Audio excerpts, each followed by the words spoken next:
if it's an important thing, you can talk to him later. But if sikiza wewe.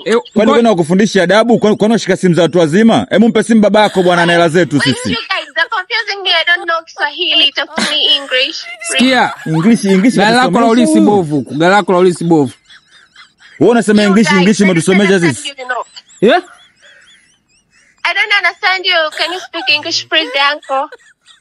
English mtusomesha. Wewe mkoko nani wewe gari mbovu kumpe simu beberu? Mpe simu beberu tuongee naye. You guys, I don't think so. If this is my daddy's number which you're calling.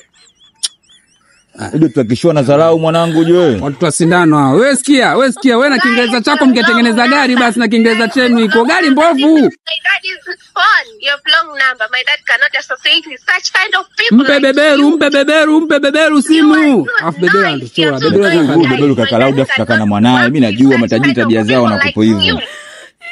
Nini? You are too noise. Nini? Don't understand. And the way I know my dad. Wewe. Sikia mwambie beberu Kiingereza kilipi vibali bwana vya gari. Gari mbovu, matairi yote ya kushoto. Beberu. Every time beberu. Hello beberu. Who is beberu? Hivyo gari yenu unafikiri itatembea kwa kicho Kiingereza au? Gari imelala huku, gari ishajamba huku. Okay. Guys, you think I can't make noise? Like you. IQ? You think I can't make noise like you? Calm down, guys. Calm down nini una gari bovu huku wewe? I got you. You are scammers.